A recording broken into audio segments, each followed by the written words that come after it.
Hi, good morning. I'm Ruthie, owner of Defy the Status Quo, and you are listening to the Defiant Business Podcast. You don't have a lot of time, and I'm not going to waste it, so we're going to go ahead and jump right in. This morning, what are we going to talk about for your business, big or small?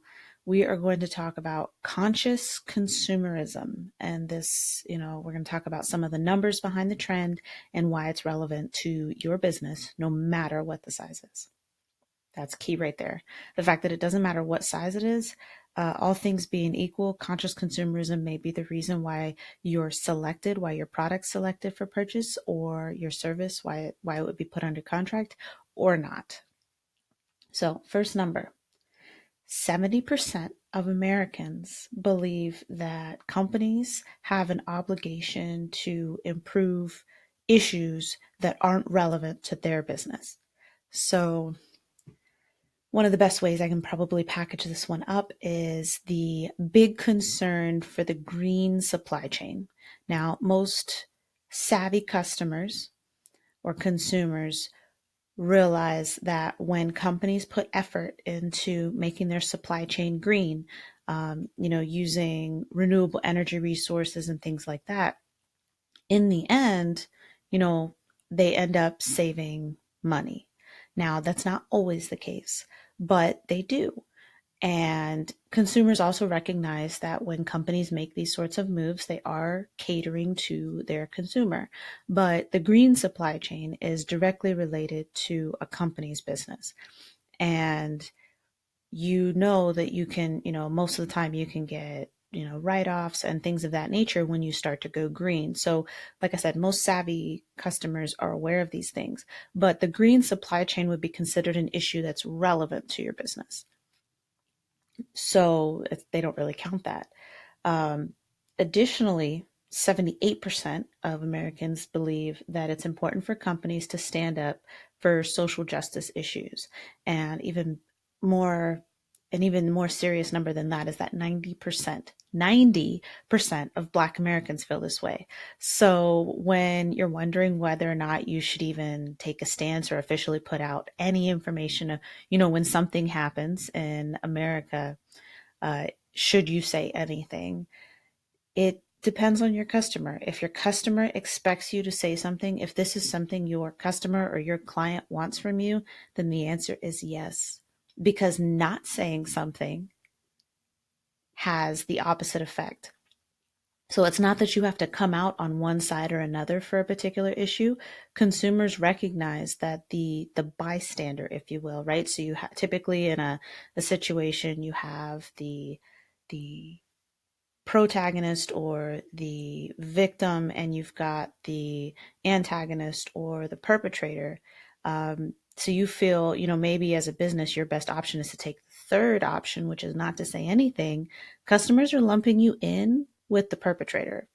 So you need to stand up.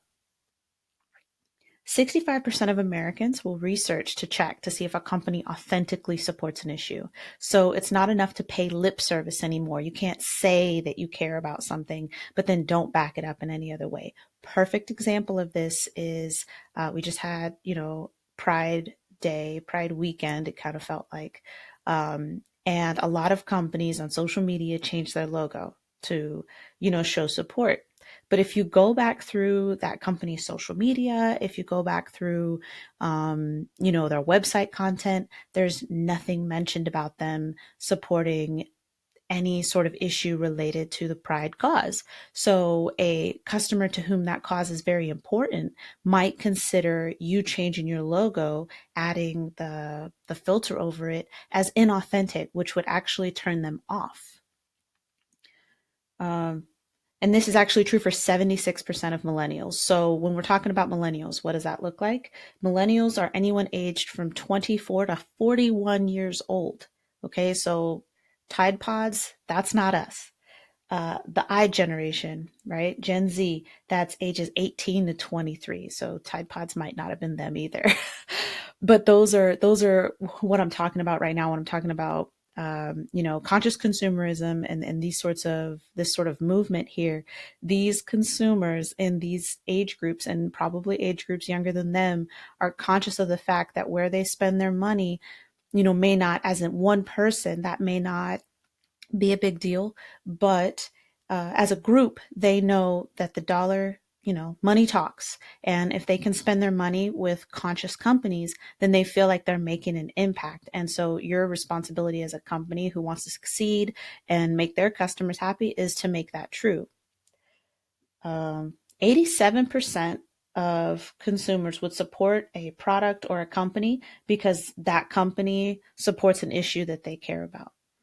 87%. That's a really big number. So you should consider that when you're looking at ways that you can support your community. Excuse me. You can support your community. You can support charity. You should consider those things. 89%, this one's a big one. 89% of consumers are willing to switch to a brand associated with a good cause, all things being equal. So let's see. What is all things being equal? A really easy industry for all things to be equal would be something like banking, right? So if, you've got Bank A and Bank B, and you hear that Bank A runs community programs for children, and you have children, let's say. So let's say it touches you particularly seriously because you have children. I have children, so something like this would impact me significantly. You hear that they run community programs to help children with, increase their financial literacy. All things being equal, interest rates probably about the same, incentives and all these other things probably being the same. I, as a millennial parent, am more likely to work with Bank A, all things being equal, or even slightly, maybe Bank A charges a little bit more for certain things. But I know that by supporting them in, in a very indirect way, I'm supporting the programs that they run that help kids. And I have kids, and that's important to me. So all things being equal, and maybe all things being a little bit more, you can still draw consumers to you because of the good work that you're doing. And keep in mind, this is, are you really doing these things?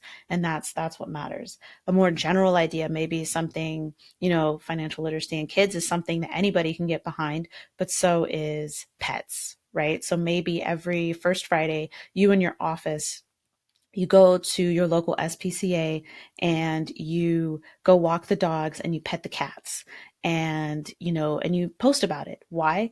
Because 74% of consumers won't believe that companies are trying to be responsible and give back to the community unless they hear about it. So it's not bragging if you are telling the customer what they need to hear to make a decision that's going to make them the happiest. And that is what you're doing by, hey, everybody get together. Let's take a picture. Let's post it on our social media. Let's show our customers, our consumers, our clients that we're giving back. Because 74%, that's almost 3/4 of Americans, will not believe that you are doing these things if you don't prove it. So you have a responsibility to them to show them that you are in fact doing these things so they can make the most informed choice. So it probably sounds a little bit differently when I put it that way, because you think maybe, hey, maybe it's bragging. Maybe I should just do it to do it and do the good thing. But if you don't show that you're doing it, if you don't prove that you're doing it, then your customers aren't going to believe you're doing it. And that's your responsibility to them. Help them make the best choice, because they're going to make a choice. Maybe they don't choose you, but then they hear later that you're doing these things and they're saying, hey, how come I didn't hear about this before? And you're like, oh, well, we didn't want to brag about it. And be like, okay, well, because you didn't say anything, I chose this other company and I would have chosen you, and that would have made me happier. Right? So you don't want that on you. All right. So those are probably my top numbers for conscious consumerism. And this is something you need to bring into your business. We will be talking about this more, but I'm coming up on the end of my 10 minutes. And that is what the Defiant Business Podcast is all about. No 45-minute episodes, no hour-long episodes. We're going to give you what you need, a kind of dose of good business information so you can go about your day. So that's it. I'm Ruthie with Defy the Status Quo. Come find us on social media. Check out the website, defythestatusquo.com, and I will see you next time.